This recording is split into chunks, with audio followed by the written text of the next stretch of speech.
Fíjate que hay que seguir desnudándolos, políticamente hablando, señoras y señores. Por eso, hoy es miércoles de reportaje especial del maestro Ricardo Sevilla, que con los datos duros va a dejar la víbora chillando aquí en Sin Censura. Hay que hablar del Poder Judicial que lo infecta todo.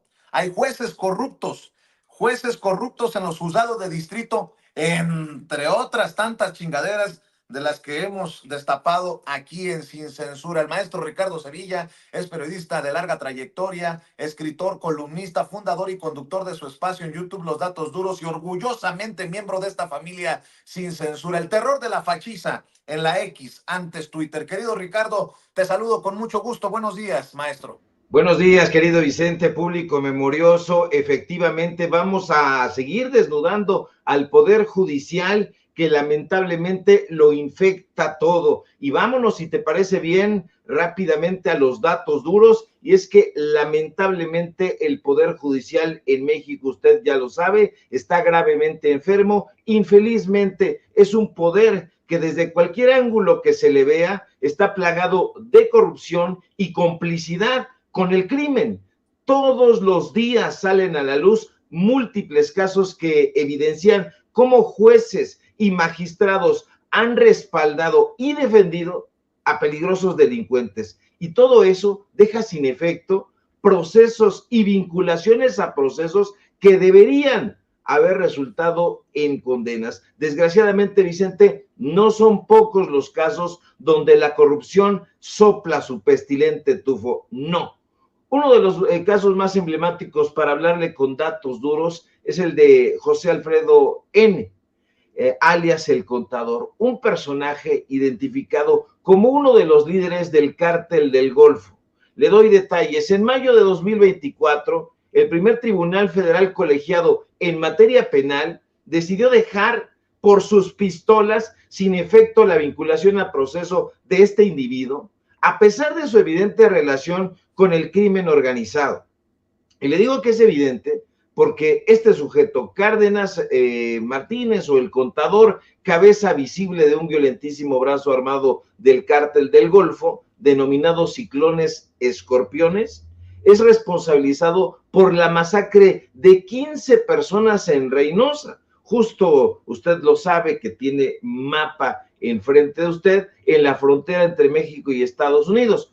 Otro ejemplo de las corruptelas en el Poder Judicial, Vicente, es el caso del exgobernador de Nuevo León, Jaime Rodríguez el Bronco, ese que quería pasar tijeras de podador en las manos. Y bueno, el Bronco, en mayo de 2024, no hace mucho tiempo realmente, un juez de distrito se le apareció como su ángel de la guarda y decidió otorgarle un amparo definitivo que descarriló su vinculación a proceso por el caso Ecovía. Le digo más, porque para Eric Zabalgoitia, titular del juzgado 14º del Distrito de Amparo aquí en la Ciudad de México, durante la audiencia de imputación contra el Bronco, que se celebró en abril 2022, resulta que la Fiscalía de Combate a la Corrupción no expuso ningún argumento, no expuso explicación, no hizo narración, sino que según él, solo se limitó a leer los datos de prueba, lo que de acuerdo con él terminó por violentar el proceso de oralidad, el debido proceso y el derecho de defensa del exmandatario, polémico exmandatario de Nuevo León. Cabe recordar, público memorioso, que el Bronco, en ese momento, usted lo recordará, había sido vinculado a proceso y se le había dictado una segunda medida cautelar de prisión preventiva, en esa ocasión por la requisa a la empresa Transportes Tecnoecológicos SADCB, mejor conocida como Ecovía.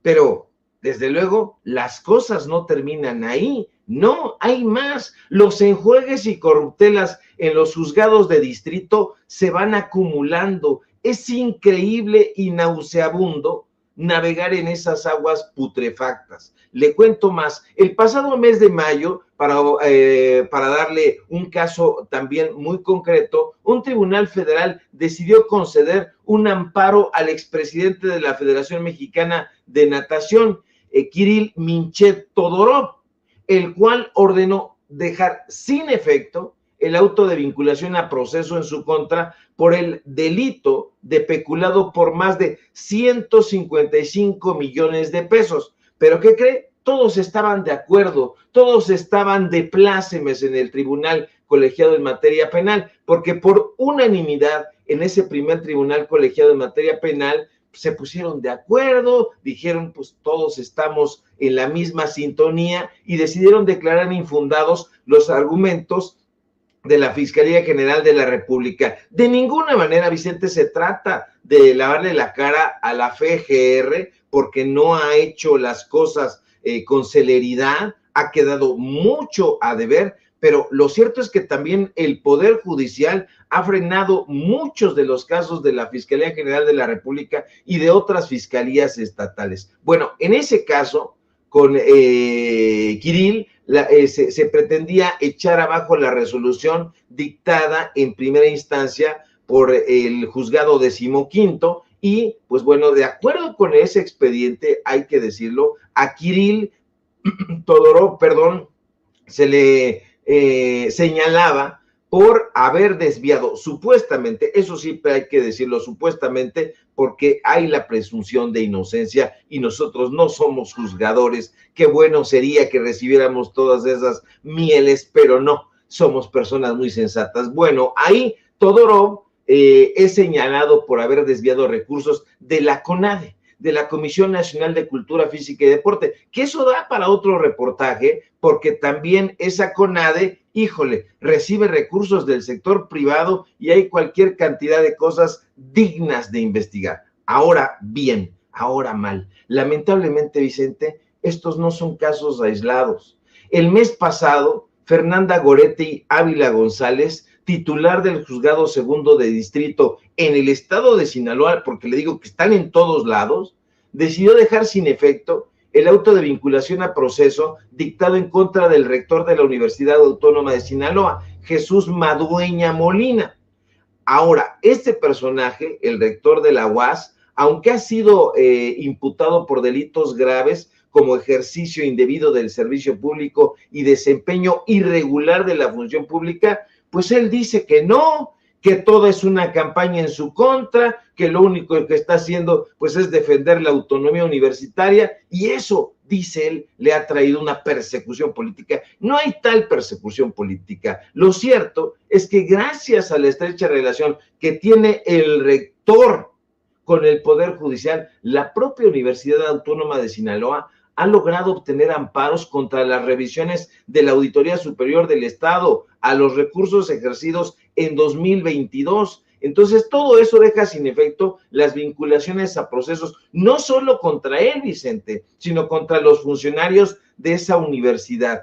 Ahora, estos hechos, que son algunos ejemplos nada más, sin duda reflejan un poder judicial que desde hace muchos años ha perdido su rumbo, ha perdido la brújula y se ha convertido en cómplice de la corrupción e incluso en una suerte de protector del crimen organizado. Lo digo con toda responsabilidad y usted más que nada lo sabe.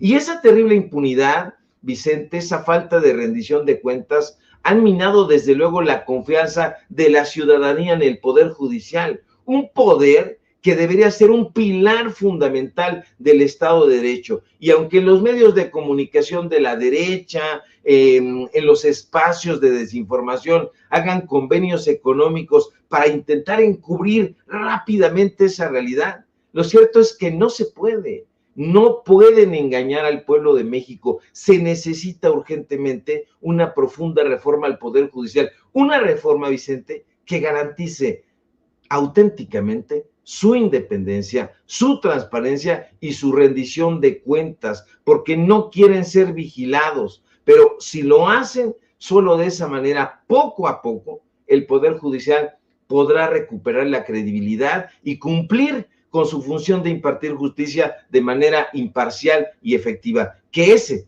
es el sueño de muchos mexicanos y de muchas mexicanas.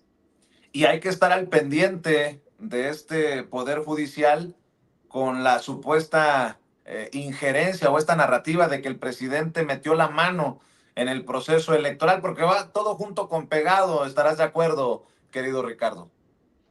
Completamente. Aquí van a haber muchas acusaciones, muchos señalamientos, pero no hay pruebas, ningún tipo de prueba que hayan ofrecido estos opinólogos, estos comentócratas en contra del presidente López Obrador. Ellos hablaron desde el principio de su sexenio de una suerte de dictadura.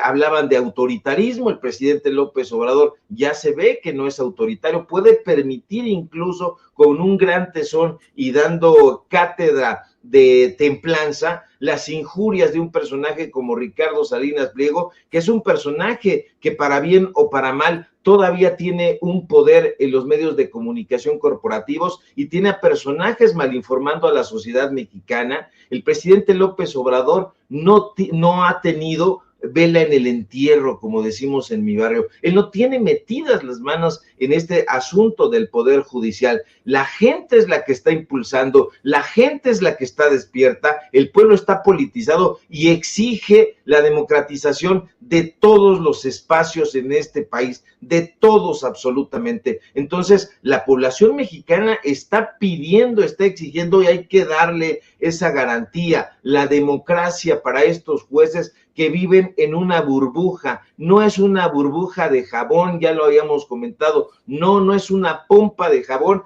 que se le pica y se puede difuminar. No, lamentablemente, Vicente, es una burbuja de metal impenetrable y ahí estos personajes están viviendo muy tranquilamente, chupando la ubre del erario y bueno, pues se les trata de decir a los pocos juzgadores que no lo hagan de esa manera. Afortunadamente, pues yo veo ahí en la Suprema Corte de Justicia, en el Poder Judicial, algunos elementos, pocos elementos, que sí están trabajando. Está trabajando la ministra del Pueblo, así denominada Lenia Batres. Hoy quisieron pegarle en el periódico Reforma y le salió como un boomerang. Está trabajando también la ministra Yasmín Esquivel, que pues el Reforma trata de golpear a Lenia, pone un listado ahí y resulta que está en primer lugar Yasmín Esquivel de colocar ahí asuntos trascendentales en la Corte. Entonces, no le salen las cosas ahí a los reporteros de la derecha que no leen, no comprenden, y bueno, pues esa narrativa en contra del presidente López Obrador está sustentada única y exclusivamente en ocurrencias. No tienen pruebas, no tienen datos duros, pero para eso estamos nosotros, mi querido Vicente, como diría Gerardo Fernández Noroña, para darle su medicina.